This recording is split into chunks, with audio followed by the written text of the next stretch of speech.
Dear aspirants, once again very warm welcome to your only question channel.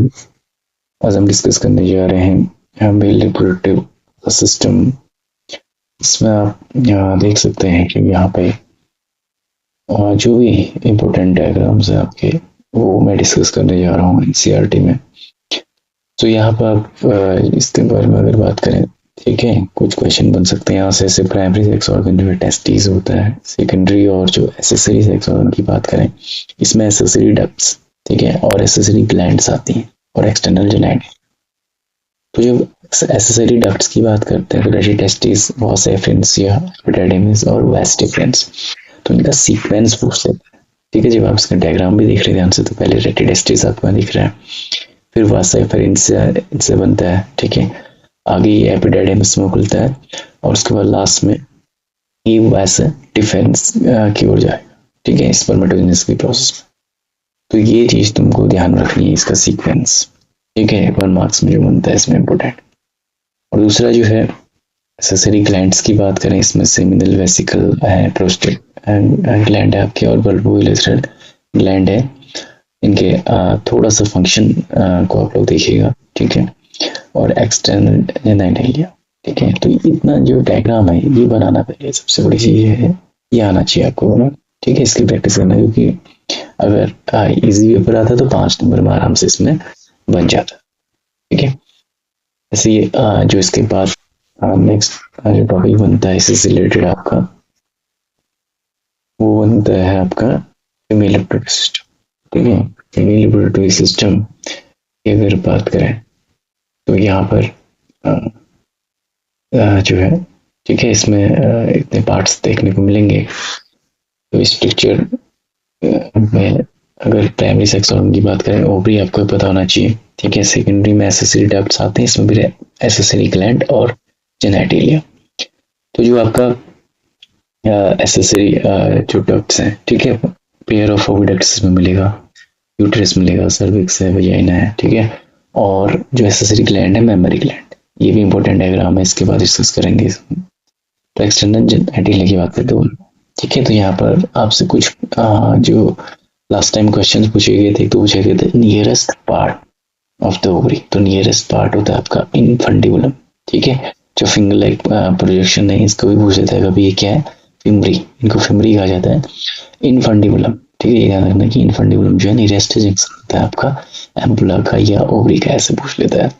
और इसमें जो mail और female reproductive system में difference है, एम्पुला यहाँ पर मिलता है, इसमें देखने को मिलता है, जो आपका मेल में नहीं दिखेगा, ठीक है। तो यहाँ पे एनसीईआरटी के डायग्राम के हिसाब से और लेयर्स पूछ लेता है कभी आपको, ठीक है। जो यूट्रस की लेयर्स हैं, एंडोमेट्रियम, मायोमेट्रियम, पेरीमेट्रियम।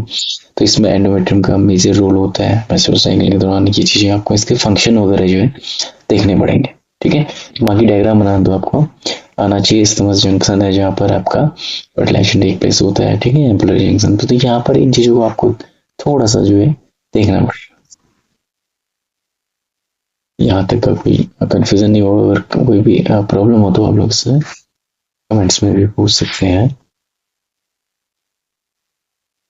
नेक्स्ट चीज है ये आपका मेमोरी ग्लैंड, ठीक है। इस चैप्टर में जो इम्पोर्टेंट डायग्राम बन रहा है आपका वो बनता है किसका, मेमोरी ग्लैंड का। तो यहाँ पर देख सकते हो कि जो आपका ह्यूमन फीमेल है, ठीक है, इसमें क्या होंगे, पेयर ऑफ मेमोरी ग्लैंड्स देखने को मिलते हैं। इसमें ग्लैंडुलर टिश्यू होता है, ठीक है। किसका टिश्यू होता है, ग्लैंडुलर टिश्यू टाइप को कभी पूछ लेता है आपसे, ठीक है। और फैटी टिश्यू से मिलकर बना होता है। और जो हर ग्लैंडुलर टिश्यू है, ठीक है, इसको डायग्राम के हिसाब से मैच करते रहेगा। 15 to 20 जो है इसमें मेमोरी लोब्स देखने को मिलते हैं, ठीक है। इस तरह से जो आप स्ट्रक्चर देख पा रहे हैं। और ये जो है हर लोब में क्या होंगे, ग्रुप ऑफ एल्वेलाई मिलता है, ठीक है। ये स्ट्रक्चर जो है आपका एल्वेलाई जैसा दिखता है, छोटे छोटे, क्योंकि आपका ह्यूमन लंग से मैच करता है इसलिए एल्वेलाई को बोला जाता है, ठीक है। फिर ये मेमोरी ट्यूब्यूल्स में खुलेंगे और मेमोरी ट्यूब्यूल्स जो है ये स्मॉल मेमोरी डक्ट में खुलता है, ठीक है। फिर बहुत सारे जो डक्ट्स हैं वो एक वाइडर मेमोरी एम्पुला बनाते हैं। ये जो है आपका इलेक्ट्रिफिस डक्ट बोलते हैं, जिससे जो है निप्पल के ग्रोथ जो है रिलीज होता है, ठीक है। तो यहाँ पर आप स्ट्रक्चर इसका ध्यान से देखिएगा, ठीक है। ये स्ट्रक्चर्स बनाना भी आपको आना चाहिए, क्योंकि कभी भी एग्जाम्स में पूछा जाता है, ठीक है। और इसमें जो है मेन आपको इन लोब्स को पता होना चाहिए। कभी क्या है, लास्ट टाइम जो आपसे डायग्राम दे दिया गया था, इन सारे पार्ट्स को लिखो बोला, तो एम्प्लॉय ये सब पार्ट्स आपको लिखने आने चाहिए। ठीक है, तो यहाँ तक की चीज़ें क्लियर हो रही होंगी। अगर कहीं भी कोई कन्फ्यूजन हो तो आप लोग ज़रूर पूछ लीजिएगा इसमें। ठीक है, नेक्स्ट जो है टॉपिक आपका वो बनता है ह्यूमन स्पर्म से रिलेटेड। ठीक है, तो ह्यूमन स्पर्म की अगर बात करें, इसके 4 पार्ट देखने को मिलते हैं, हेड, नेक, मिडिल पीस और टेल। ठीक है, ये हेड वाला पार्ट है, नेक, मिडिल पीस और टेल। ठीक है, इसी डायग्राम्स को अगर आप अच्छे से कंसिडर करते हैं यहाँ पे, तो काफी अच्छे मार्क्स आपको मिलेंगे।